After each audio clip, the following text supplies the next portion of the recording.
Bonjour, aujourd'hui nous sommes chez Forcis, un réseau national de professionnels en conseil patrimonial.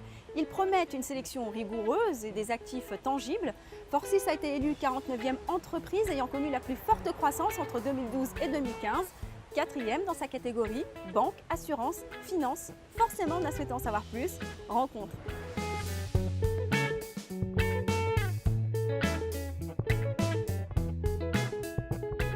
Éric Motta, bonjour. Bonjour. Vous êtes gérant fondateur de l'entreprise Forcis. Merci de nous recevoir à Lyon dans votre entreprise. Est-ce que vous pouvez nous en donner la genèse en 2 mots? Alors la société Forcis a été créée en 2009. Nous faisons de la gestion de patrimoine. Nous comptons aujourd'hui 5 agences et 150 conseillers. L'originalité de notre entreprise réside dans le choix des supports d'investissement que nous avons fait, c'est-à-dire l'économie réelle, les actifs tangibles, pour donner vraiment du sens au placement de nos clients. L'argent de vos clients est en partie investi dans des secteurs en pleine croissance. Est-ce qu'on peut parler d'économie réelle? Oui, l'économie réelle consiste essentiellement aux entreprises de biens et services par opposition à la sphère financière. Nous pouvons tous contribuer à soutenir l'économie et l'emploi par le choix de nos investissements. De nombreux secteurs aujourd'hui sont en forte croissance en France, on les évoquera peut-être tout à l'heure. Je pense au marché des seniors, je pense à l'écologie. Ce sont ces choix que nous avons faits pour nos clients et nous leur donnons la possibilité de soutenir eux également ces activités-là. Vous avez fait le choix de privilégier des secteurs à vocation écologique, collaboratif, type par exemple les viagers mutualisés. Est-ce que les clients sont réceptifs à toutes ces bonnes intentions? Complètement. Nos clients veulent donner du sens à leur placement.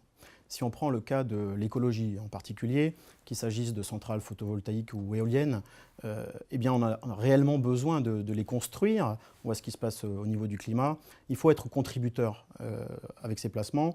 Si on prend le secteur des seniors, il y a une très forte demande aujourd'hui. On prend le cas du viager.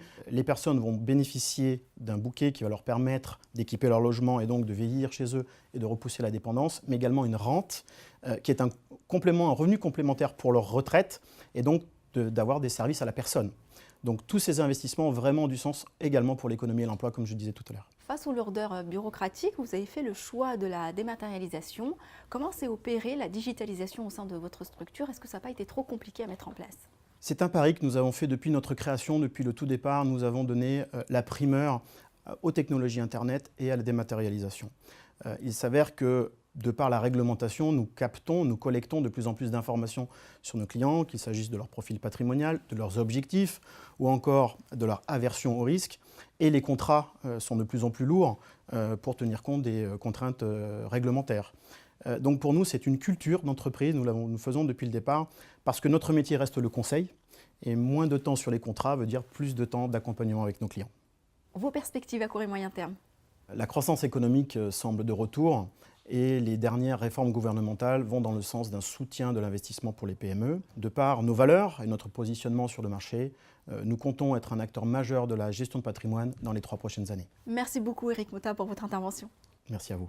D'ici 3 ans, Forcis vise les 10 agences, 500 conseillers partenaires et souhaite conserver une part de 80% dans la collecte de l'économie réelle.